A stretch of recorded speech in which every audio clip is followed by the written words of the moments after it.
Hello friends, ಇವತ್ತಿನ recipe spicy and ಟೇಸ್ಟಿಯಾಗಿರೋಂಥ chicken gravy. ಈ ಚಿಕನ್ ಗ್ರೇವಿ ನೀವು ವಿಡಿಯೋ ಸ್ಕಿಪ್ ಮಾಡದೆ ನೋಡಿದ್ರೆ ಸುಲಭವಾಗಿ ಫಸ್ಟ್ ಟೈಮ್ ಚಿಕನ್ ಮಾಡ್ತಿದ್ರು ಮಾಡ್ಕೊಳ್ಬೋದು. ಅಷ್ಟು ಸಿಂಪಲ್ ಆಗಿರುತ್ತೆ.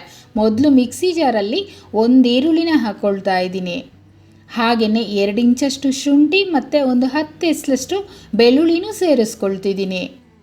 ಅದಾದ ನಂತರ ಒಂದೇ ಒಂದು ಟೊಮೊಟೊ ಬರೀ ಟೇಸ್ಟ್ಗೋಸ್ಕರ ಹಾಕ್ಕೊಂಡ್ರೆ ಸಾಕು, ಹೆಚ್ಚಿಗೆ ಹಾಕೋ ಅವಶ್ಯಕತೆ ಇಲ್ಲ. ನಂತರ 1 ಇಂಚಷ್ಟು ಚಕ್ಕೆ ಹಾಕ್ಕೊಳ್ತೀನಿ.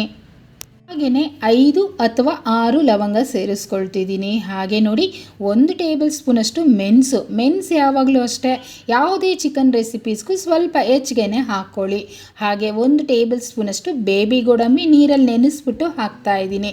ಬೇಬಿ ಗೋಡಂಬಿ ಇಲ್ಲ ಅಂದರೆ ನಾರ್ಮಲ್ ಗೋಡಂಬಿ ಒಂದು 8-9 ಹಾಕ್ಕೊಂಡ್ರೆ ಸಾಕು. ನೀರೇನು ಹಾಕೋದು ಬೇಡ, ಹಾಗೆಯೇ ನುಣ್ಣಗೆ ಪೇಸ್ಟ್ ಮಾಡ್ಕೊಳ್ಳೋಣ. ನಂತರ ಒಗ್ಗರಣೆಗೆ ಕಡಾಯಿ ಬಿಸಿ ಮಾಡಿ 2 ಸ್ಪೂನಷ್ಟು ಬೆಣ್ಣೆ ಹಾಕ್ಕೊಳ್ತಾ ಇದ್ದೀನಿ.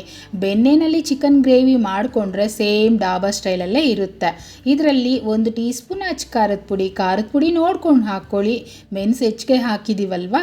ನಂತರ 1 ಟೀ ಸ್ಪೂನಷ್ಟು ಧನಿಯಾ ಪುಡಿ, ಅರ್ಧ ಟೀ ಸ್ಪೂನಷ್ಟು ಗರಂ ಮಸಾಲ ಹಾಕ್ಕೊಳ್ತೀನಿ. ಹಾಗೆ ಚಿಟಿಕೆಯಷ್ಟು ಮಾತ್ರ ಅರಿಶಿನ. ಅದಾದ ನಂತರ ನಾನು ಉಪ್ಪನ್ನು ಈಗಲೇ ಹಾಕ್ಕೊಳ್ತಿದ್ದೀನಿ. ನಿಮ್ಗೆ ಈ ಜಾಗದಲ್ಲಿ ಹಾಕೋಕ್ಕೆ ಗೊತ್ತಾಗಲಿಲ್ಲ ಅಂದರೆ ಚಿಕನ್ ಸೇರಿಸಿದ ನಂತರ ಹಾಕ್ಕೊಳ್ಳಿ, ತೊಂದರೆನೇ ಇಲ್ಲ. ಈ ರೀತಿ ನಾವು ಮೊದಲೇ ಹಾಕಿ ಎಣ್ಣೆಯಲ್ಲಿ 30-40 ಸೆಕೆಂಡ್ ಈ ರೀತಿ ಫ್ರೈ ಮಾಡಿಕೊಂಡ್ರೆ ಚಿಕನ್ ಗ್ರೇವಿ ಟೇಸ್ಟ್ ಅಂತೂ ಡಿಫ್ರೆಂಟಾಗಿ ತುಂಬ ಚೆನ್ನಾಗಿರುತ್ತೆ. ನೋಡಿ, ಈ ರೀತಿ ಚೆನ್ನಾಗಿ ಫ್ರೈ ಆಯ್ತಲ್ವ. ಈಗ ರುಬ್ಬಿಟ್ಟಿರೋಂಥ ಮಸಾಲೆನ ಸೇರಿಸ್ಕೊಳ್ಳೋಣ. ನಾವು ರುಬ್ಬಿರೋದು ಹಸಿ ಮಸಾಲೆ, ಅಂದರೆ ಈರುಳ್ಳಿ ಟೊಮೊಟೊ ಎಲ್ಲ ಹಸಿ ರುಬ್ಬಿದ್ದೀವಿ. ಅದರಿಂದ ಈ ಜಾಗದಲ್ಲೇ ಹಾಕ್ಬಿಟ್ಟು ಚೆನ್ನಾಗಿ ಬೇಯಿಸಬೇಕು. ಅಂದರೆ ಎಣ್ಣೆ ಸೈಡಲ್ಲಿ ಬಿಟ್ಕೊಂಡು ಗ್ರೇವಿ ಗಟ್ಟಿ ಆಗಬೇಕು. ಹಾಗೆ ನೀವು ಸ್ಟೌವನ್ನು ಸಿಮ್ಮಲ್ಲಿಟ್ಟು ಬೇಯಿಸ್ಕೊಳ್ಳಿ, ಏಕೆಂದರೆ ಗೋಡಂಬಿ ಹಾಕಿರೋದ್ರಿಂದ ತಲ ಹಿಡಿಯೋ ಚಾನ್ಸಸ್ ಇರುತ್ತೆ. ನೋಡಿ, ಗಟ್ಟಿಯಾಗೋವರೆಗೂ ಈ ರೀತಿ ಫ್ರೈ ಮಾಡಿ ನಂತರ ಇದರಲ್ಲಿ ನಾನು ಚಿಕನ್ ಸೇರಿಸ್ಕೊಳ್ತೀನಿ. ನಾನಂತೂ ಇವತ್ತು ಅರ್ಧ kg ಚಿಕನ್ ತೊಗೊಂಡಿದ್ದೀನಿ. ಅದರಲ್ಲೂ ಎಲ್ಲ ಮಿಕ್ಸ್ ತೊಗೊಂಡಿದ್ದೀನಿ. ಬೇಕು ಅಂದರೆ ಬೋನ್ಲೆಸ್ ಹಾಕ್ಕೊಳ್ಳಿ ಅಥವಾ ಸ್ಕಿನ್ ಔಟ್ ಮಾಡಿಸಿ ಹಾಕ್ಕೊಳ್ತೀನಿ ಅಂದರೂ ಹಾಕ್ಕೊಳ್ಬೋದು, ತೊಂದರೆನೇ ಇಲ್ಲ. ಇದರಲ್ಲೇ 1 ಕಡ್ಡಿಯಷ್ಟು ಕರಿಬೇವು ಮತ್ತು ಸ್ವಲ್ಪ ಕಸೂರಿ ಮೇಥಿನ ಹಾಕಿ ಒಟ್ಟಿಗೆ ಮಿಕ್ಸ್ ಮಾಡಿ ಮತ್ತೆ ಒಂದು 5-6 ನಿಮಿಷ ಬೇಯಿಸ್ಕೊಳ್ತೀನಿ. ನಾವು ನೀರು ಹಾಕೋಕ್ಕೂ ಮೊದಲೇ ಈ ಗಟ್ಟಿ ಮಸಾಲೆನಲ್ಲಿ ಚಿಕನ್ ಬೇಯಿಸ್ಕೊಳ್ಳೋದ್ರಿಂದ ಆ ಚಿಕನ್ ಪೀಸಸ್ಗೆ ಮಸಾಲೆ ಹಿಡಿದು ಗ್ರೇವಿನಲ್ಲಿ ತಿನ್ನೋವಾಗ ಜ್ಯೂಸಿಯಾಗಿ ಟೇಸ್ಟಿಯಾಗಿ ಅಷ್ಟು ಚೆನ್ನಾಗಿರುತ್ತೆ. ಇದೇ ಥರ ಒಂದು 5 ನಿಮಿಷನಾದರೂ ಬೇಯಿಸ್ಕೊಳ್ಳಿ.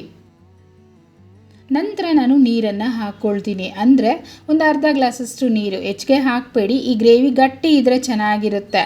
ನೀರಾಗಿ ಬೇಕು ಅಂದರೆ ನೀವು ಸ್ವಲ್ಪ ನೀರು ಹೆಚ್ಚಿಗೆ ಹಾಕ್ಕೊಳ್ಳಿ. ಹಾಗೆಯೇ ನೀವು ಡ್ರೈ ಆಗಬೇಕು ಅಂದರೆ ನೀರನ್ನೇ ಹಾಕಬೇಡಿ. ಹಾಗೆ ಆ ಮಸಾಲೆನಲ್ಲೇ ಸ್ಟವ್ ಸಿಮ್ಮಲ್ಲಿಟ್ಟು ಬೇಯಿಸ್ತಾ ಇರಿ. ಈಗ ಒಂದು 10 ನಿಮಿಷ ಬೇಯಿಸ್ಕೊಳ್ಳೋಣ. ಈಗ ನಾನು ಓಪನ್ ಮಾಡ್ತಾ ಇದ್ದೀನಿ. ವಾವ್, ಎಷ್ಟು ಚೆನ್ನಾಗಿದೆ ನೋಡ್ತಿದ್ದೀರಲ್ವಾ. ನೋಡ್ತಿದ್ರೆ ನಾಲ್ಗೆಲ್ಲಿ ನೀರು ಬರ್ತಿದೆ ಅಲ್ವಾ. ಈಗಲೇ ತಿನ್ನಬೇಕು ಅನ್ನಿಸ್ತಾ ಇಲ್ವಾ. ಎಷ್ಟು ಸಿಂಪಲ್ ಅಲ್ವಾ. ರುಚಿ ಅಷ್ಟೇ ಚೆನ್ನಾಗಿರುತ್ತೆ. ಈಗ ನಾವು ಸ್ಟವನ್ನು ಆಫ್ ಮಾಡಿ ಸ್ವಲ್ಪ ಕೊತ್ತಂಬರಿ ಸೊಪ್ಪನ್ನು ಹಾಕ್ಕೊಳ್ಳೋಣ. ಇನ್ನೂ ಇಷ್ಟಪಡೋದಾದರೆ ಇನ್ನೊಂದು ಸ್ಪೂನಷ್ಟು ಬೆಣ್ಣೆನೂ ನೀವು ಧಾರಾಳವಾಗಿ ಸೇರಿಸ್ಕೊಳ್ಬೋದು. ಇದ್ರ ಜೊತೆಯಲ್ಲಿ ಚಪಾತಿ, ಪರೋಟ, ಜೀರಾ ರೈಸು, ಗೀ ರೈಸು ಹಾಗೆ ಬಿರಿಯಾನಿಗೂ ಸಹ ನೀವು ಮಾಡ್ಕೊಳ್ಬೋದು. ಸಿಂಪಲಾಗಿ ಮಾಡ್ಬೋದಲ್ವಾ. ಬ್ಯಾಚುಲರ್ಸು ಮಾಡ್ಬೋದು, ಹೊಸದಾಗಿ ಅಡುಗೆ ಕಲಿಯೋರು ಮಾಡ್ಕೊಳ್ಬೋದು. ಇವತ್ತಂತೂ ನಾನು ಸಾಫ್ಟಾಗಿರೋಂಥ ಚಪಾತಿ ಜೊತೆ ಸರ್ವ್ ಮಾಡ್ಕೊಳ್ತೀನಿ. ಒಂದ್ಸಲ ಈ ಮೆಥಡಲ್ಲಿ ಟ್ರೈ ಮಾಡಿ ಫ್ರೆಂಡ್ಸ್. ಮಾಡಿ ಹೇಗೆ ಬಂತೋ ಕಮೆಂಟ್ ಮಾಡಿ, ಲೈಕ್ ಮಾಡಿ, ಶೇರ್ ಮಾಡಿ. ಚಾನಲ್ನ ಸಬ್ಸ್ಕ್ರೈಬ್ ಮಾಡಲಿಲ್ಲ ಅಂದರೆ ಸಬ್ಸ್ಕ್ರೈಬ್ ಮಾಡ್ಕೊಳ್ಳಿ. Thank you.